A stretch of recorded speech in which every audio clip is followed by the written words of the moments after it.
All right, we're back. It's week 10. It's Friday. It's going to be a really special week. This is always a special week around Edgewater High School, and it's a big rivalry week. It's like Florida State. Last week of the regular season, Edgewater High School plays Boone, and this year we're at home. So we're excited to talk about this game, and it's pretty amazing. Coach, can you speak to that rivalry a little bit? Speak to Boone High School. Speak to Edgewater. I think it's probably one of the best, if not the best, rivalries in the state of Florida. A game that's been played since 1952. It's the 70th year this game's been played. It's awesome. You know, two old Orlando high schools playing for the Barrel. And there's been some great games in the past. And, two, I think, respected programs across the state battling it out, at the end of the year is pretty special. And we're excited to be able to have those guys come to us this year.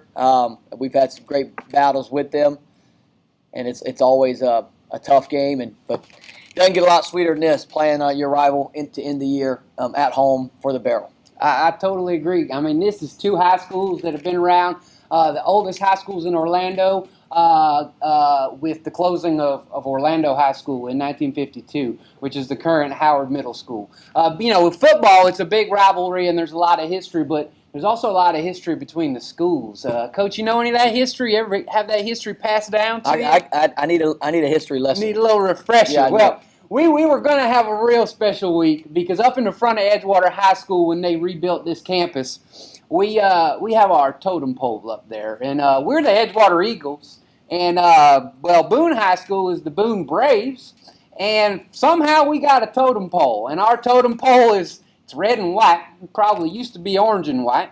And we got an eagle on the top of it, a nice metal eagle on the top of it. And when they rebuilt Edgewater High School, they put that totem pole right when the sun comes up, facing Edgewater Drive, behind glass. So it was a little too bright for me and Coach to do coffee with Coach there this morning, but we wanted to. And it's lit up at night. If you ever want to ride by and look at our totem pole, it's an amazing totem pole. So that history goes all the way back to 1952 when these two schools were the only high schools in Orlando. This is back when they talk about Orange Blossom Trail being dirt roads and things like that, and downtown Orlando was this tiny little town or city, and they got to the point where one high school wasn't enough, so they built two. And they closed Orlando High School, and they opened South Orlando High School was the original intended name, and North Orlando High School. And it just so happens that the original principal at the time, William Boone, was retiring from being a principal, and he ended up passing away.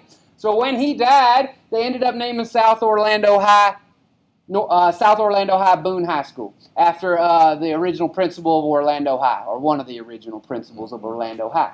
So North Orlando High couldn't be North Orlando High, so they named it after all the amazing lakes that we have here around College Park and Edgewater, because we're on the edge of the water. We are. We have the most beautiful campus. We have the most beautiful children. We have the most beautiful school. Orlando starts right here at North Orlando High, Edgewater High School. And that history was week by week by week. And in football, year by year by year, in football they would play this game originally, I believe, the day before Thanksgiving. Mm-hmm. And Edgewater High School, we would have a silent day, and even the teachers wouldn't talk. No one would talk in the entire campus. This is the history that was passed down to me. So everybody would be quiet, and if you talked, you would get a B painted on your forehead by one of the adults because you were supporting the Boone Braves. Mm. And what would happen at the end of the day, they would go into the gymnasium, and they would have a pep rally, and the principal would run in with the spirit stick, and the entire gymnasium would explode,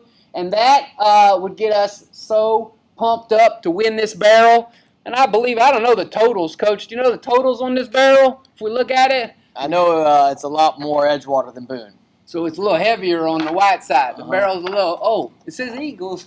Yep, it says Eagles there. So we're going to keep this red and white side up because that's the way I was taught that you're supposed to do it. It says Boone, Edgewater, Spirit Barrel. A lot of history here. I think this goes back to 52. It does. This goes back to 1952. There's the first score right there. 1952. 1952, 14-0. Mm-hmm. I'll take 1-0 in this game. I don't even know if that's possible in football. We can beat them 2-0, 1-0. We can beat them Maybe 100-0. I don't know. We'll do our best. But that's a little history there about the two schools and the importance of this game in Orlando, and to our local Orlando community. A lot of people care about this football game in Orlando. So that's your history. So now, Coach, let's get done with history. Let's talk about tonight. 2002, this game set the Guinness Book World Record for most high school game with the largest attendance in the Citrus Bowl. Really? Yep. How many was it? It was over 25,000. 25. Now that might have been broken since then, but at the time it was a Guinness Book World Record. Coach Vandergriff, our athletic director, I think you got a nickname for him. The Great Bambino. Yeah, in his office, he's got the picture of the game in the Citrus Bowl in 2002 that set the Guinness. I heard Book he's a World tremendous bowler too. That's where I've heard that too. Yeah, his sub nickname is Kingpin. We call him Kingpin. He bowls a lot. I mean, and that right there. Bowling's probably going to be in the Olympics pretty soon. I mean, it's a high quality, fine motor skill. Me and Coach Duke were talking about it. You know, the thing, you roll it. You got to be able to eat those nachos too. Oh, the nachos. Yeah, I like to eat nachos. Oh man, I haven't bowled in a while. I like bowling now because they don't allow cigarette smoke in bowling alleys anymore. So when that changed, I still think they have the ashtray in the equipment. Yeah, probably in the older ones. But some of these bowling alleys today, you go in there, it's like being on International Drive at a fine movie theater or something. They got couches, and it's pretty special. Pretty special. Yep. Okay. Back to football. Let's go back to football. Let's talk about our opponent this week. Let's hear about the Boone Braves and this current Boone Brave team. Coming in 6-3. They won their district championship last week, so they're going to be in the playoffs for sure. They're an 8A school. I guess now they're considered what we call a 4 metro school. They're one class bigger than us. But they're coming in on I think it's a 4-game win streak. They've gotten better throughout the year. I think they're a very talented team. They're really talented in the offensive line. They like to run the football. They got a really good tailback in number 9. They got a big quarterback who's athletic. And I think defensively, they run what we call a 3-3 stack. They like to bring pressure from all over the place. They play an aggressive style of defense, and they do a good job at it. If you go back and you look at their scores, they've been in a lot of tight games, and they've won a bunch of games, and they're on a low win streak. And they're coming in 6-3. They have won their district. They're going to be in the playoffs. So, we got our work cut out for us tonight against a team that I think is talented in all 3 phases. They're good offensively, they're good defensively, and they got one of the better kickers we'll see all year in the kicking game. So it's going to be another great one. Boone always seems to have good kickers and punters. So do we. Yeah, that's true too. But yes, they do. That's right. But they do. They sent some boys up to them big schools. Yep. Yeah. So Boone, all right. I like that 3-3 stack talk. I like to talk of them. That's going to be fun. How about our boys, Coach? Anybody sticking out to you right now? Anybody in the last? I mean, we had a bye week. Me and Coach didn't get to talk. I was kind of going through withdrawals. I didn't get to see Coach Duke. I think our defense has been playing lights out. We ended our game against Horizon with a shutout. Anytime your defense is playing at a high level, I think you got a shot to be really successful. I've been really pleased of our defensive line, our linebackers, and our secondary. I could probably name 3 different guys on each one of those levels. Defensive line led by Cordell Lima. His leadership has been exceptional. I think at the linebacker, number 9, Jalen Smith, is somebody that's been very consistent for us, another senior linebacker. In the secondary, number 8, Jamichael Montgomery, a senior corner, defensive back for us, whose I think game has gotten better and better each week this year. So I look at our defense, and I know, we're excited about the opportunity to play great in all phases. But when you're playing in November and you're playing into the postseason, it's all about that defense. And I've been really pleased of where we are in that area. That's pretty awesome, Coach. We're going to get to X's and O's in a second. But the Horizon game has been a while, but that first play of the game, what happened in that first play? So our quarterback, we ran the play that Mr. Lesher drew up, and he had the option, of course, to go to that side. The safety bounced over, played over top of our go route on the left side. He could have probably hit the tight end on a seam route, but he had loose covers on the backside. He threw the backside hitch. That was his actually third option on the play, but according to the pre-snap movement of the defense, it was the right decision. Unfortunately, it was dropped, but it was a good ball and a good play. Should have been a first down. What we thought was going to be there wasn't. Our quarterback did a really good job seeing the safety bounce over the top. Could have found the tight end on the seam, but he went to his backside receiver on a hitch route. that unfortunately was an incompletion, but it was the right read. So it was the right play. Just I got it. There's the check ball. downs. Yeah, there was a check down. I like check downs. I didn't add in check downs, but coach takes it to the next level. He's a lot of good at coaching. You can tell because he repeated himself twice there. And when you coach, you got to repeat yourself like 400 times. So right. He said it twice. The safety moved over, the tight end he had, but he chose to go to his third read. Once you say it over and over, this is good teaching. You ever have one of them teachers that looks at you and goes, "I said it once. I'm not saying it again." I used to always say, "I'll say it 100 times if it makes you learn it." You just keep saying it and saying it and saying it and saying it until them children get it. And that's good. That's good teaching and coaching. They go hand in hand. They go hand in hand. Yep. So we had a little technical difficulty with our microphone. If you're a real astute viewer, you saw we missed a few minutes on our last Horizon Week Coffee with Coach. So I want to revisit it because a lot of people feedback with me and they say, "Hey, I love the X's and O's. I love the football talk. I love it when I get to hear things about football and Coach Duke's expertise." So we're going to revisit this X's and O's. And I originally said to Coach, I said, "Coach, talk to me about Edgewater High School's offensive playbook. How many plays do we have in the beginning of the season? How many plays do we have at the end of the season? How does that playbook kind of evolve in the season? And the goals of the offensive playbook and the team." And Coach Duke's response, it fascinated me. So we're going to ask him to see if he can do it again.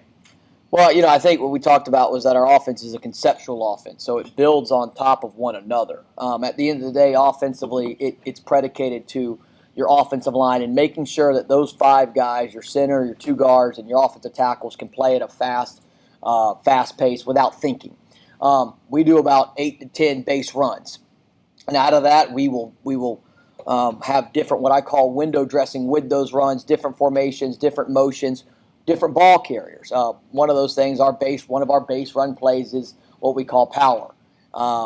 And that's usually where we're going to down block at the play side. We're going to kick with either an H-back or even maybe a tight end, but we're going to kick and then we're going to seal with the backside guard. It's an inside run play. That's one of our base run plays. And we got a bunch. But out of that base run play, there's a lot of different, what I call window dressing that can go in with it. It could be a motion or a shift. It could be a different formation. It could be a different ball carrier. With our power run game, it could be run by our quarterback. The ball carrier could be our quarterback. It could be a tailback. Heck, it could be an H-back. Who's the ball carrier? So it's all the base play, same play with the offensive line, but how we, what I call window dressing or smoke and mirror it, is going to be different. We do want to play with tempo. We do not huddle. We actually are huddling here and there, what we call a tight huddle, where we break out into different formations, but we want to play with great tempo offensively. And then we want to be really good, and there's different categories of our offense, right? So you got our inside run game, you got our outside run game, you got our screen game. You have our fast screens, right? Quarterback getting the ball out of his hands on a quick bubble or a quick now screen, to our slow screen game where you're trying to invite the blitz and you're hitting the tailback or a receiver coming for a middle screen, or where you're trying to invite the defense and throw the slow screen, right? Then you have your passing game, and that's broke down into multiple facets. You have your quick passing game. The quarterback's getting it. He's throwing a hitch now or a slant now or a fade ball now. That's what we call our quick passing game. Then you have your intermediate passing game, which is going to be quarterback on a drop where we're having to make protection calls and we're looking to throw the intermediate or even vertical passing game as well. You have all your play action passing game, right, which we're actually showing a hard run fake, either maybe a jet motion or inside run or an outside run where quarterback's faking it, pulling up, and then he's working a progression to his receivers in what we call the play action pass game. Then we have the RPO game. We have the run pass option game that we do off power, buck sweep, inside zone, where we're going to run the football, but the quarterback has the green light to pull the ball and throw it to receiver according to what the defense does, either pre-snap or post-snap. So when you break down the categories of our offense, it sounds pretty complicated. But what I love is that our coaches do a great job teaching it to our guys. We install bit by bit. We don't ever move on until we've mastered something, and at the end of the day, it's all predicated on making sure our front 5 or our offensive linemen can play at a fast, physical level. We don't want them to have to think at all. And when we can do that, we can move the receivers around, the tight ends, the backs, etc. But they know what they're doing at the snap of the ball. And I feel that we have probably one of the more sophisticated offenses in the area. And we're bragging. We've been together as a staff now 6 years. And I got a senior quarterback this year and a senior tailback and 4 senior offensive linemen. So with that, we've been able to put more onto their plate, and they've done a great job executing that this year, and we hope to do that again tonight. But we, as an offense, will dictate what we call according to what the defense is giving us. So we're going to take what the defense gives us.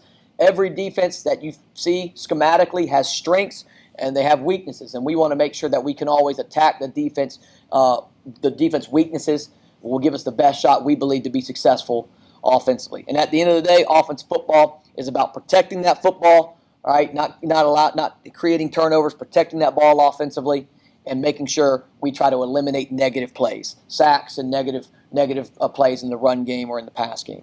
If you do that and you can create explosive plays, which we're able to do with the athletes that we have offensively, we have a shot to be successful, and we hope to do that tonight. I love that. You know what I also love? I love that it's wintertime. You know? The sun's coming up in a different spot, if you haven't noticed. Coach Duke talking about football with that light coming through the window, same place we're always at in a different way. I like it. We got a cameraman trying to cover it up right now, but I kind of like it. I think it's better. It's showing. It's the end of the season. It's week 10, and if you haven't heard, Coach Duke hasn't said it. We're 9-0, the Edgewater Eagles, and we're 9-0 because of this amount of heart and effort and planning that goes into our football team week in and week out. And I think that explanation of our offense was real good. Coach, when was the last time? I'm not going to jinx it because I'm not going to go with. Right. I'm going to stay away from. You're going to ask it. Yeah, I'm saying I'm not worried about jinxing it because we're so ready it don't matter. When's the last time Edgewater High School was 10-0 in the regular season? So, it's something the guys know. And this game means so much to so many people and us. You're playing for Barrow. You're playing, against your rival. But this is also a great opportunity for this program to find a way to go finish up undefeated in the regular season. And this team or program has done it one time in 70 years, and that was 1973. So in 1973, Edgewater went 10-0 in the regular season. They finished up 11-1, so that means they lost in the second round of the playoffs. But they had an undefeated regular season. We researched it, and it hadn't been done since. And having the opportunity to do that tonight is special. But that's not our focus. Our focus is just playing one play at a time and playing for one another and playing our brand of football, which is selfless ball. But you do know that, and it's a great opportunity that we have to go do something to be able to make history. Something that hadn't been done since '73 here at Edgewater. I like that. You know what? Since 1973, that's almost 50 years. 50 years ago was the last time Edgewater High School was 10-0. And 6 years ago, is this your sixth season, Coach? Or My sixth season, yes, sir. 6 years ago, in Coach Duke's first season, Edgewater High School was 0-10. I think about the seasons of life and the chapters of life.